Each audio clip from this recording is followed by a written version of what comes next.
কি খবর ফ্যামিলি, সবাইকে অনেক ভালোবাসা জানিয়ে আরও একটা ভিডিও শুরু করছি। আজ হচ্ছে শুক্রবার, এখন বাজে বলতে 9:30। ঘুম ভেঙেছে যদিও 6টার সময়, এখন তো হুটহাট করে ঘুম ভেঙে যাচ্ছে। আর শরীরটা একটু উইক লাগছে যদিও। মানি এখানে বাবেলস ফোলাচ্ছে, তাই তো মানি দেখি। মানি ক্যামেরার সামনে আসতে পছন্দ করছে না।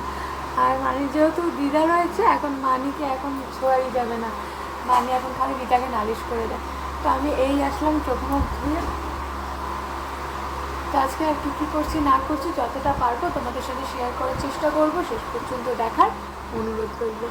বিছানার এই দশা, বিছানাটাকে গোছাতে হবে। আর এই দেখো পাকা বুড়ি এই করছে। আমি ফ্রিজটাকে মুছেছিলাম, ওদেরকে দাগ দাগ দাগ দাগ দিয়ে কী করেছে। আর মা রান্নাঘরে কাজ করছে, বাইরেটায় বেশ ঝলমলে রোদ্দুর উঠেছে। তারাও তোমাদের দেখায়, এই দেখো বাইরেটা বেশ দারুণ রোদ্দুর উঠেছে। আসলে বর্ষাকাল না, কত শ্বাস করে। আর মানুষজনের বিছানায় টয়লেট করেছে, সেই কারণে যেন আরও বেশি শ্বাস করছে ঘরটা। মা দিল 1 কাপ লেবুর রস ওয়ার্ম ওয়াটার দিয়ে। আর মা এখন খাবে চা। তো আর কি বলবো, গাড়ির আওয়াজ একদম, যেহেতু রাস্তার পাশে গাড়ির আওয়াজ শুনলে মনে হয় এই যেন বুকটা ঠিপ ঠিপ ঠিপ ঠিপ করে ওঠে। আর মানি তো খালি বলে এই বাবা চলে এসছে।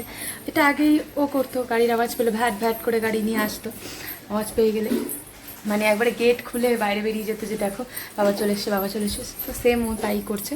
দেখো পায়ের নুপুর পরে এখন ঘুরে বেড়াচ্ছে ঘরের মধ্যে। তো চলো আর কি বলবো, বিছানাটা গোছাই, ঘরটা ছাড়তে। তো এই লেবুর জল খেলাম আর মা চা করলো, মা এখন চা খাবে। এ মানি কয় তুমি টুকি মাম্মাম কি করবো শুয়ে থাকবো। তো ভেবেছিলাম আজকে একটু হচ্ছে কি, আজ যেহেতু শুক্রবার, ভেবেছিলাম একটু ব্যাংকে যাবো। সোয়াইপ কোড এগুলো কিছু একটা হয়, যেহেতু অ্যাকাউন্ট চেঞ্জের সময় সোয়াইপ কোড লাগে। তো আমি ব্যাংকের ম্যানেজারের সাথে কথা হয়েছে, তো ব্যাংকে আমাকে যেতে হবে, ভেবে সোয়াইপ কোড পাওয়া যাবে না। কী কারণে না কারণে অনেক রকম ফর্ম ফিল আপ হয়।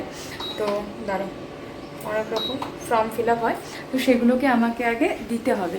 তো তারপরে গিয়ে সমস্তটা 10টা বাজে। শরীরটা খুব উইক লাগছে। তো এতটা উইক লাগছে কি বলবো, কিছু ভালো লাগছে না। যাকে বিছানা এখনও গোছাইনি, কি বলবো, বিছানাটা গোছাতে কি কোনো কাজে মন বসছে না। মা খালি বকা দিচ্ছে যে কি করছিস তুই, সেই সকালবেলা থেকে ঢং করছিস, কেন এরকম করছিস, আমি কিন্তু চলে যাব। মা আমার সাথে আবার উল্টে রাগারাগি করছে। তো যাকে চলো, এবার মা যদি দেখে বিছানা না গুছিয়েছি আর ফোন নিয়ে বসে রয়েছি, তাহলে গিয়ে মা ভীষণ বকবে। চলো বিছানাটা চটপট করে গুছিয়ে নিই। কিন্তু 9 দিনের সম্পর্ক ছিল না, আমাদের 9টা বছরের সম্পর্ক ছিল। যদিও সম্পর্ক আর এখন সম্পর্ক নেই, আমি আর কি বলবো, মানুষের প্রতি ফিলিংস, মানুষের প্রতি ভালোবাসা আস্তে আস্তে মানুষরা নিজেরাই উঠিয়ে দেয়। আসলে আমি এখনও চাই যাতে সমস্ত কিছু যেন ঠিকঠাক হয়। মনে হয় সেই সব সম্পর্কগুলো যেন একেবারে বেঁচেই থাকুক, যে সম্পর্কের জন্য আমরা দিনের পর দিন, মাসের পর মাস লাঞ্ছনা বঞ্চনা সহ্য করে আসি, কিন্তু সবশেষেও যখন অপর পাশের মানুষটা চায় না, তাহলে আর কি বলবো, তাহলে সমস্ত কিছু বৃথা। চলো অনেক কথা বললাম। সকালবেলা মা 4টে ডিম নিয়ে এসেছিলো, সেটার মধ্যে থেকে 3টে ডিম মানি বুক করে নিয়েছে। তাই মা বললো থাক, একটা ডিম দিয়ে আর আলু সেদ্ধ ডাল সেদ্ধ দিয়ে ভাতগুলো আগে খা। সকালবেলা যেহেতু কিছুই খাইনি, 11টা বাজতে যায়, কোনো কিছুতেই তো মন বসছে না। আর মন বসারও কথা না, মন খালি আনছান করছে। দেখেছো মানি সোনা কী বদমাশ করছে। চলো দেখিয়ে নিয়ে আসি তোমাদেরকে মা কি রান্না করেছে। এই দেখো মা 2টো ডিমের ঝোল করেছে আলু দিয়ে, আর সাথে করেছে চিচিঙ্গে ভাজা, আর সাথে রয়েছে ভাত। সত্যি কথা বলতে কি বলো তো, এই দেখো আলু সেদ্ধও দিয়ে দিয়েছিল মানি সোনার জন্য। আমি এই চিচিঙ্গে ভাজা বা আরও অনেক সবজি রয়েছে, সেগুলো আমি একটাও খেতাম না, সবটাই কিন্তু সূর্য শিখিয়েছে। সমস্ত কিছু আমার ঘরে বাড়ন্ত, চাল বাড়ন্ত, সমস্ত মশলাপাতি সমস্ত কিছু বাড়ন্ত। সেই মানুষটা কিন্তু সমস্ত কিছু জানে, জেনেও কেমন চুপ করে ঘুরে বেড়াচ্ছে। তার বাচ্চা মেয়েটা কিভাবে কি করছে, তার বউ কিভাবে কি করছে, সব কিছু জেনেও চুপ করে রয়েছে। মা গেছিলো মানিকে নিয়ে দোকানে, তাই পটেটো চিপস একটা কিনে নিয়ে এসছে। এই দেখো নুনও প্রায় বাড়ন্ত। কি বলবো, ফোন করে এখন আর বলার উপায় নেই যে হ্যাঁ গো এটা বাড়ন্ত, এটা নিয়ে আস। এমন সিচুয়েশানে হয়েছে যে মাসকাবারি বাজারও তোলা হয়নি, কোনো কিছুই করা হয়নি। সেই সিচুয়েশানে একটা ঝগড়া অশান্তির একটা হিট অফ দ্য মোমেন্ট হয়ে গেছে। যাকে আমি যদি মনটা ঠিক না করতে পারি তাহলে কোনো কিছুই আমার হবে না। আমি এটাই লাস্ট টাইম বুঝতে পারছি, আর এটাই রিয়েলাইজ করছি যে যতই পজিটিভ থাকি, যতই যা থাকি, মন যদি ভালো না থাকে তাহলে পজিটিভ নেগেটিভ কোনো কিছুই কাজ করে না। মানির মুখের দিকে তাকিয়ে মানির কথা ভেবে আমাকে পজিটিভ থাকতে হচ্ছে, পজিটিভ থাকতে হবে। তো চলো দেখা যাক কী হয়। তো এই হচ্ছে কথা। হ্যাঁ, আর দাঁড়াও, তোমাদেরকে তো দেখাবো বলে দেখাতেই ভুলে গেছি। তোমরা অনেকেই জানো না যে হচ্ছে গিয়ে সূর্য কুলার, ফ্রিজ, টিভি এগুলো সব আমার জন্যই কিনেছিল। যেহেতু অ্যাডভেস্টারের ঘরটায় থাকতে আমার খুব অসুবিধা হচ্ছিলো, খুবই অসুবিধা হচ্ছিলো, খুব গরমের মধ্যে আমি ছিলাম। তো সেই জায়গায় গিয়ে সূর্য ভেবেছিল যে এতটা গরম হচ্ছে, মেয়েটার কষ্ট পাচ্ছে, আমি কষ্ট পাচ্ছি, এর থেকে ভালো কথা আমরা কুলারটা নিই নি। কিন্তু ওই টাইমে ঘর ভাড়াটাও কম ছিল, 2000 টাকা ভাড়া নিত। তো সেই জায়গায় আমরা ভাবলাম যে আবার ঘর চেঞ্জ করবো, এখানে আশেপাশে মানুষ ভালো, এখানেই থেকে যাই।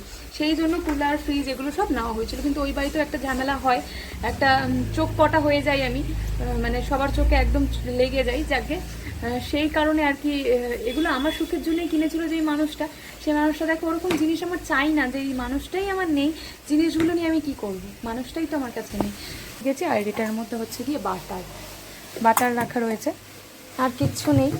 এটার মধ্যে একটা বেগুন করে রয়েছে, আর নিচের ফ্রিজে তো কিচ্ছু নেই, দেখতেই পাচ্ছ। ওটা মানির কাজ, বোতলটার মধ্যে জল ভরে রেখেছে।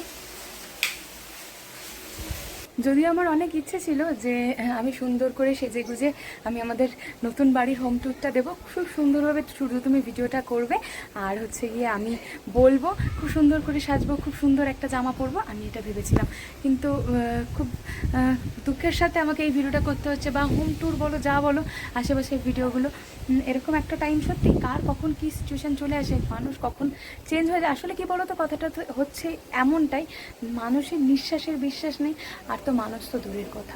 তো ওয়েদারটা একদম আবার নেতিয়ে পড়ছে, জামা কাপড় মা অনেক কেচেছে। আর এই রাস্তাটা যেহেতু কমন রাস্তা,